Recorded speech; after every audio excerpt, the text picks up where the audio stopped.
Hello, everyone, and welcome back to the show.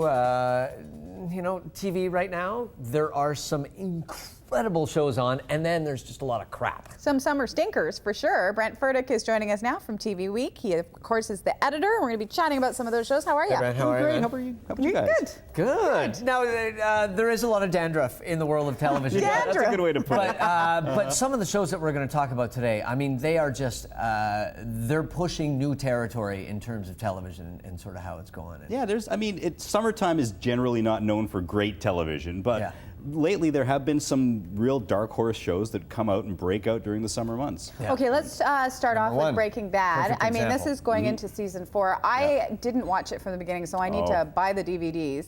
Tell us about Breaking Bad. Well, the premise is very interesting. A guy named Walt, he's a brilliant chemist who's now a science teacher in a high school, finds out he has terminal lung cancer, even though he's never smoked a day in his life, and decides he needs to leave some money for his wife who's pregnant, and he's got a disabled son, so he decides to become a meth maker. Why not? Why not? But he He's a starts scientist. building an empire. And as the seasons have progressed, he becomes this sort of badass gangster guy who's drug lord and working in these labs, and it's quite a dark show, and it's really interesting to see the path that character is taken. And he plays it so well because you have to have that believability that if put in the same situation, you have to empathize with those choices. Absolutely, he nails it on this. And it's a question of do you take this door or this door? He takes this door, and it leads him in a very dark path. Yeah. And season 4, he's already won 3 Best Actor Emmys for the Amazing. role. It is a phenomenal It's show. amazing how little attention this got while he was winning all these Emmys. I mean, now everyone's talking about it a little bit more, but the first 3 seasons he was winning Emmy, next season Emmy, and still nobody was really talking about it. It's a brilliant show, but it's on AMC, which is the same station that airs Mad Men. Yeah. And again, there's another show where it gets a lot of critical buzz. It gets a lot of mentions in the press, 2 but million viewers. not a lot of viewers. Yeah. Not many people watch it. Yeah. We have to move to Curb Your Enthusiasm. The season opener was beyond hilarious. Just when you think they can't push the envelope. Oh my goodness. Oh my God. Nothing is off. Yes, feminine hygiene and a Girl Scout. I mean, Wow, it's where do you go crazy. from there? Well, I don't know. We'll see. Larry David, this season is interesting. He basically, to get out of a commitment, he decides to go to New York and live there for 3 months.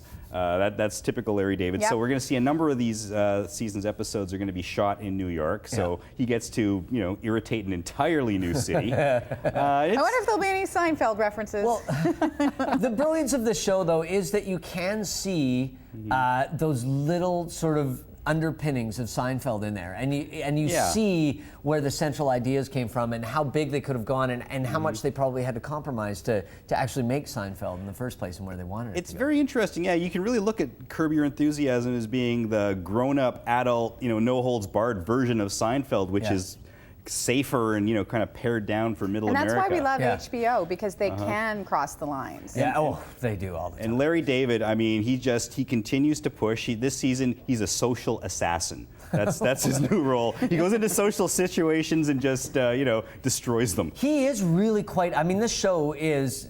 It's quite fearless because we live in a sort of homogenized culture, right? Where humor can be dangerous and sometimes you can't say certain things. He doesn't seem to have a lot of fear in terms of what he's putting out. No editor in terms of his brain, just whatever he thinks. And he's so focused on the minutia, those little societal rules that most of us don't even really think about. Yeah. And he just, nails right in on them. Nice. Okay, let's move on to Entourage. It is the final season of the male version of Sex and the City. Yeah. Are you guys going to dress up like your favorite I don't characters? know. I hope they go to Dubai at some point. Can I be Turtle? Yeah, that's right. But it is the final season. I think it's time for it to end. It's gone everywhere it can go. I think Entourage, I really enjoyed it for the first few seasons. It did kind of... It starts to, started to It drag. turned got to into the point- Scooby-Doo. Oh, if it weren't for those meddling kids. And then there was also an element of it where all these bad things happened, and then all of a sudden someone would come in, hey, Vince, everything's all right now because you got the part and your money's back. Yay! And then the party starts all over again. But now this time we'll see it's going to be a very different place because when the season ended last year, Vince was just arrested for cocaine possession. Right. Uh-oh. So, maybe there's a stint in rehab. Have you seen anything No. from this season at all? Because it will No. be interesting to see how they choose to. I mean, I can't see them ending it any other way than Vince is a superstar Of course. and he's made his reference. Red carpet and there's going premiere. to be a movie supposedly Is there? coming up, just like Really? Sex and the City. And after that the is fact. where they're going to Dubai. And- Right. So, Yeah, so they're it's gonna not ride like camels and figure themselves that's out. right. it's not like they're going to drive off a cliff like Thelma and Louise at the end of the season or Oh, anything. that would be good though. Oh, man. Okay, Turtle, I love your Prada sneakers. There are a couple of new game shows Yeah. on for this summer, and one is called It's Worth What. Now, I haven't checked it out yet. What is the concept here? Cedric Actually, the you're saying it wrong. It's worth what? It's worth what? It's Worth What? It's Cedric the Entertainer, who really should think about changing his name after his know. last few films. Yeah, Sorry, a I couple just had to say that stinkers one. in there. It's a game show, sort of like The Price is Right, only instead of actual products, it's things that you really have no idea what they're worth. Elvis, a jumpsuit that Elvis wore once, say, Oh. or some weird artifact, and then people have to try to guess. Well, I don't know. And $40. What do they win? Like, Do they what's win the Do item? they win the No, item? no, no. Thank God. That would be That'd be pretty weird. bizarre. No, they Yeah. actually win a cash prize. Then they have to do like competitions and stunts, and it's. And is it in a studio or are they out and about? No, it's in or- a studio. Okay. Do you like it? I haven't seen it. but Okay.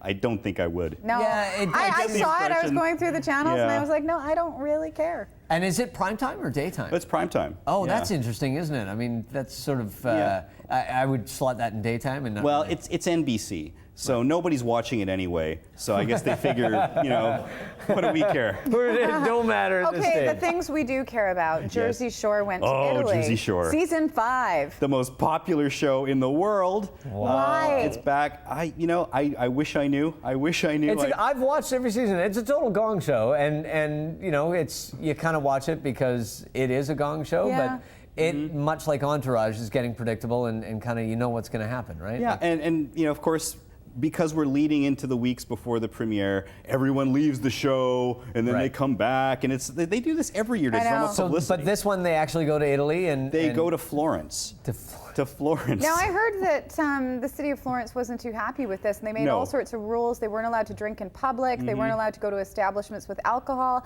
Yeah. That's not the Jersey Shore. It's not. I mean, how can you film that show without alcohol? There would be no yeah. show. So No, that's why they have the house, right? That's why they have the show. True. I think they managed to work around it. Yeah, I think they probably. figured out a way to get a couple of I'm bottles sure of that vino they in did. there. And that premieres on August 4th on MTV, so that'll give you That's something right. to do if the weather doesn't improve. around here. MTV, music television. Discuss. Irony. Okay, thank you so much, Thanks, Brent. Brent. Always Thanks, nice to guys. see. If you want to find out more, of course, you can pick up TV Week magazine or you can check out Brent's blog online. Very nice. We're going to take a break, and we're calling.